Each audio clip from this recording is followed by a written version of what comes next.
Hey there, my name is Nicholas Finuf, and I'm going to talk to you about something really important.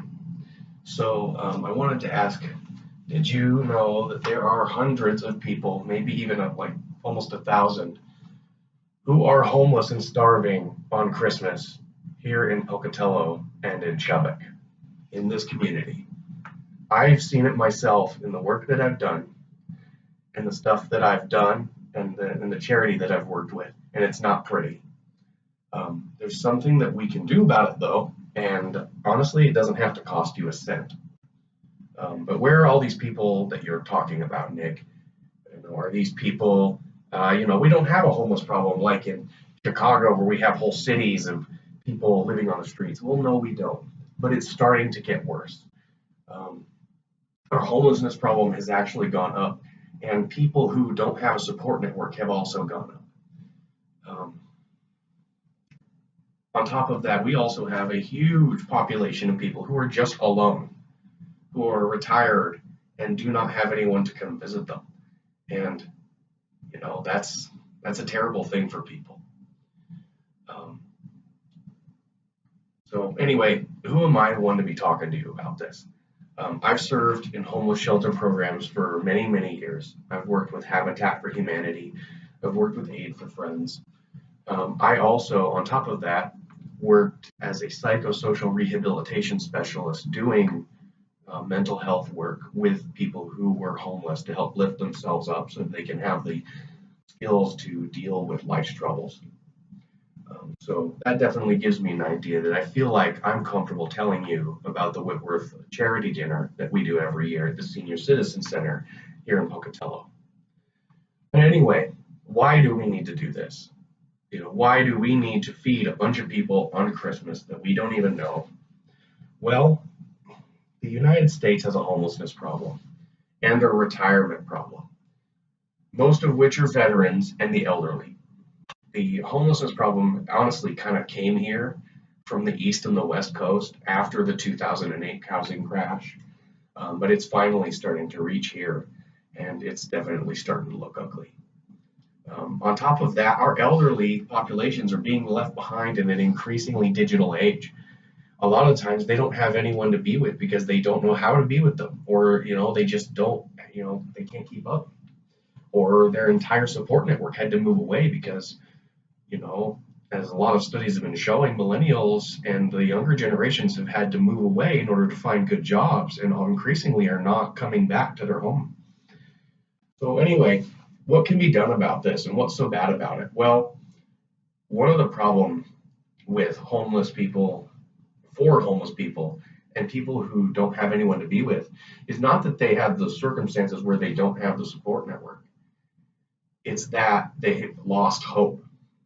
Can you imagine how crushing it would be having absolutely nothing and no one, and on the one day when you're supposed to have someone, you expect there to be nobody to be there? That's absolutely crushing.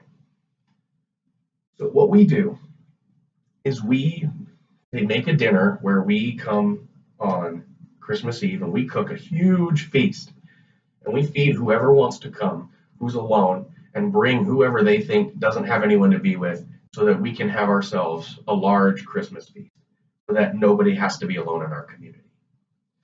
It's a really great thing that we do, and it helps people. It helps people build support networks. We've had people with, have built lifelong friendships.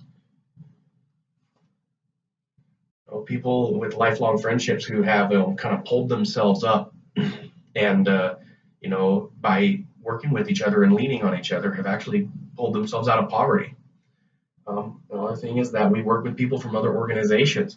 So, there are actually a lot of options for people who, are in dire straits they might not even know about. Not only that, but the other thing that we do is we actually take dinners to people when they can't come to us.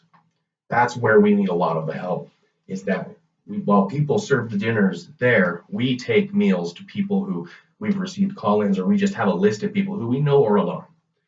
And, we go and give them an opportunity to have a visitor. We like just some Like you have an elderly person, maybe like 80 years old, and their youngest daughter hasn't seen her in 10 years. And to see her eyes light up when you visit her on Christmas, when she knew she wasn't going to have any visitors, that's just something. And that's something else that we do that I think is just unique in this community. And I'd love to see it move forward. Well, that's great. I'm sure you're saying, but what am I going to ask for? I'm sure that's also what you're about to ask. Well, by the year 2014, we fed on average around 600 people each year. According to the Idaho Housing and Finance Association, that's almost the entire homeless population in our region. By donating food or money, this helps us to make these meals happen, really. Let me give you an idea how easy this is to let you know how little you need to give to us. You can give us any amount of money. $500 would basically make half of the meal happen. But a 50-pound sack of potatoes costs $20 at Sam's Club. And that will get you the mashed potatoes for 100 people with just that purchase alone. $50 can help us get 5 large hams from Costco if you'd like to donate that. Costco works with us very well, and we can get special pricing on that. Or you can help us cook. You don't need to give us money or anything. Just come in, especially if you're culinarily inclined. We always struggle to find people to cook. There's a wonderful and friendly team of people who are there every single year and have been there for 15 years, and they will be there to support you, especially when you're cooking in such huge quantities. It can be a little taxing. You can help deliver meals. That's what I did. And there's just something special about going and making many retired and semi-homeless folks weeks, or even just fully homeless people that you spot on the street and you're like, you know, we've taken homeless people to the senior citizen center to give them food because that's what we're there to do. Honestly, it's so easy. And then the one thing that's the easiest that you can come and do is you come and serve dinners at the senior citizen center. You show up on Christmas. We tell you, hey, yeah, when someone comes in, bring them a meal. We have a line of people, making meals before they even come in the door. You come and greet them, say, hey, welcome, you're welcome. Come sit down. Get them some food, visit with them. And the best part is that we feed you too. And you can know that you're doing something to help give people back the hope that they need. Again, it's so easy. And from my own and many other people's experiences, it does so much to give people the hope that they need. I just would love to be able to see more people involved. So in the description, I'm going to leave, sorry. In the video description, I'm going to leave the address and the phone number for the Senior Citizen Center. Get in contact with us. Give us some money, some funding. Ask about us. Figure out who we are. Come visit with us. I'm sure we would be more than willing to come and talk to you. On top of that, come visit on Christmas Eve and Christmas and come serve meals. Come cook food. We always love more help. Hey, and I look forward to seeing some of you this Christmas.